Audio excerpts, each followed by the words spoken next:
Tobeti ngomba ya kitona. Ngomba ya lebla di bembela na rotu tukoloba te. Ozali, obalima.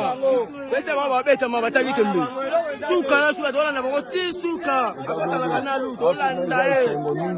Para periféré état major. Ya lebla nezo tumba mawe. État major ya lebla.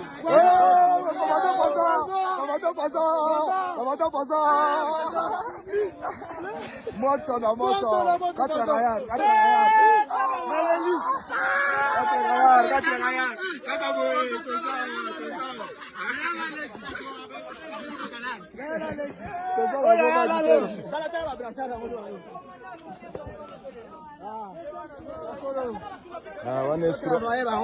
Nuestro wana machingomba. Nuestro wana to machingomba kitona. 4-16 anaconda 4 gayar.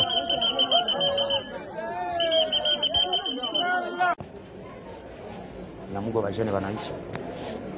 Nyamugo bajene banabebewa sabu nyingelele. Essence mbapanzi bajene banabebewa sabu nyingelele. Banabeba bajene na bajene papa kule sana. Sana tena sana. Leo siku ya salon banabeba sana. Leo samedi le 5-7 2025. Banasomba bapapa bajene garçon sana. Nyamugo essence panzi banazola sana. Par force bajene ya Bukavu. Sasa tuko na yama mwangalie nombre ya bajene yenyewe ndani. Essence, panzi na Nyamugo. Abata kosa kufika mwe manini.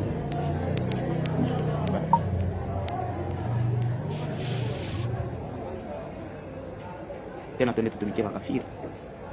Tuangalie vya kufanya bajene. Tuangalie kufanya.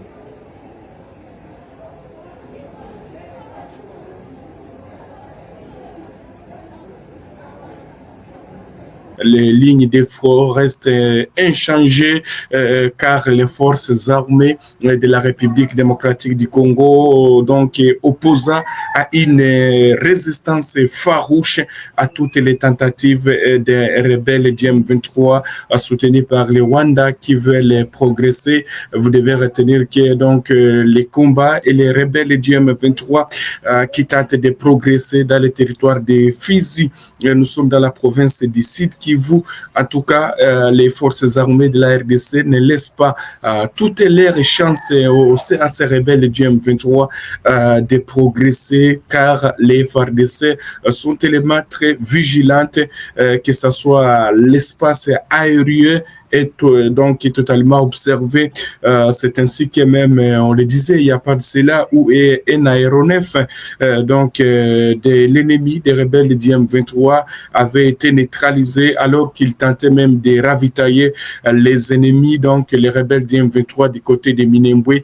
Donc les FARDC répondent aussi à toutes ces attaques du côté des Fizi, que ce soit même dans les territoires de Walungu. Et d'ailleurs, comme nous sommes en train de parler de ces territoires de Walungu, vous allez voir ces images qui nous proviennent ce matin de ces côtés-là de Walungu, où on peut voir des colonnes des rebelles du M23 qui sont en train d'aller renforcer leurs lignes de front afin donc de mener des attaques contre les résistants Wazalendo. Vous allez voir dans ces images filmées ce matin, c'est samedi 5 juillet 2025, on peut voir en tout cas des colonnes des rebelles du M23 qui prennent la direction de Walungu avec beaucoup de munitions pour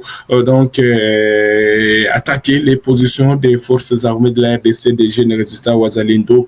Comme dans ces images, on peut les voir de ces colonnes de rebelles qui ont été filmées par des braves habitants prenant la direction du territoire de Walungu. Les habitants de cette région craignent que les rebelles lancent des attaques sur les positions des forces armées de la République démocratique du Congo qui se trouvent trouve du côté des Walungu, alors que ces derniers temps, les rebelles du M23 ont déployé toutes leurs nouvelles unités du côté donc des Walungu également, voire même du côté des Mwenga pour trouver des passages, mais une grande résistance. Et côté FARDC, une surveillance est observée toujours dans ces entités de la province du Sud Kivu. Alors, la situation de Bukavu et les combats pour l'instant, 14h33 dans la ville de Bukavu.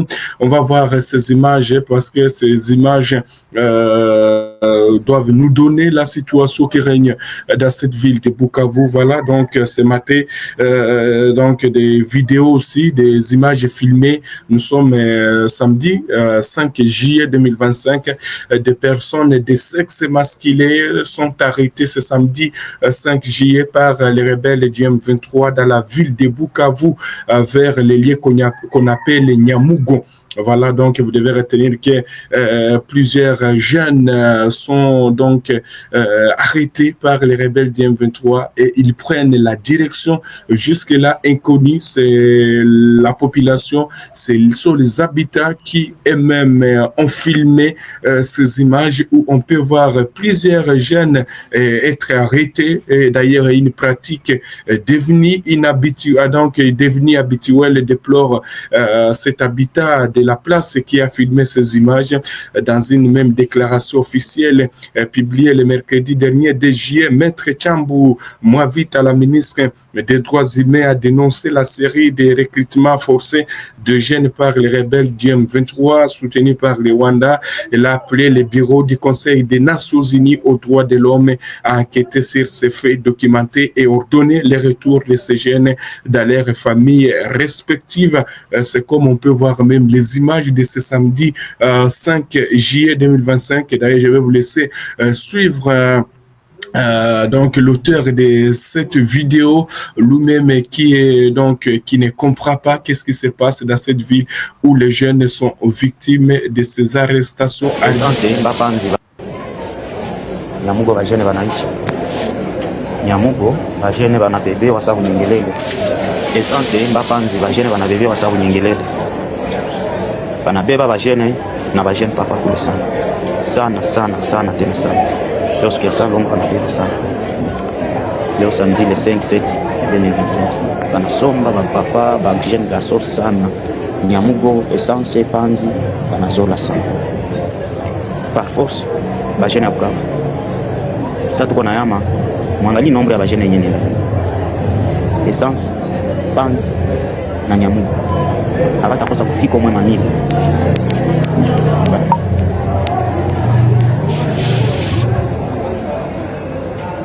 tena twende tutumikie bakafiri tuangalie vya kufanya bajene tuangalie kufanya.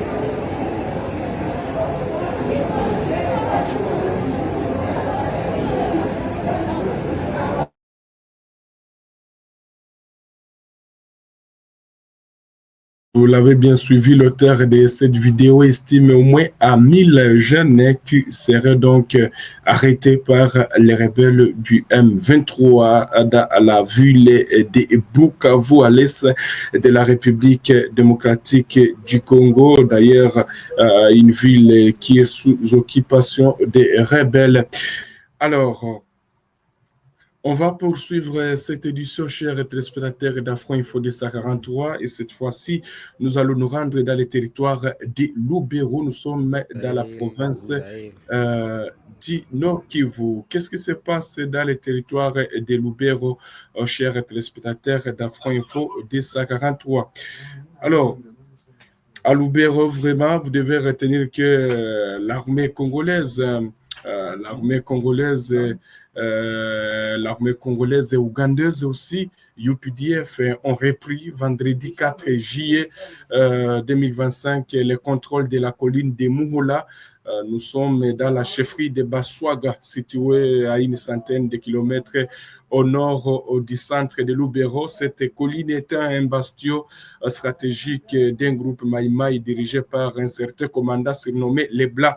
Voilà, donc cette reprise intervient une semaine après des intenses combats contre ces groupes armés. Vous devez retenir que c'est à la tombée de la nuit de ce vendredi que les troupes des FARDC appuyés par l'armée ougandaise ont fait leur entrée sur la colline Muhola.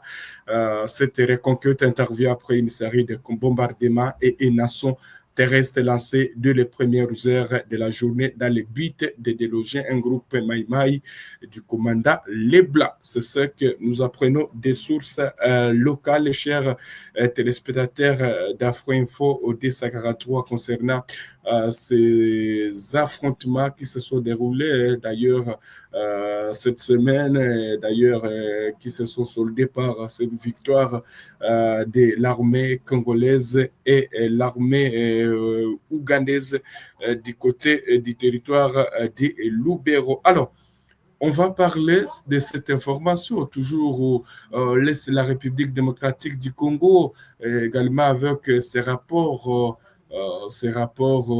des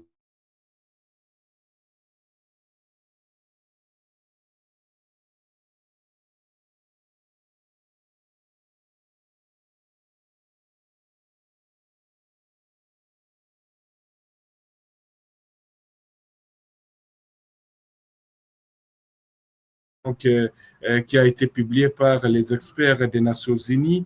Alors, concernant ces rapports qui a été donc cité par donc qui a été publié par les experts des Nations Unies, il y a donc l'Ouganda qui venait à peine de réagir à travers le chef d'état-major de l'armée ougandaise sur son, donc, sur son canal officiel.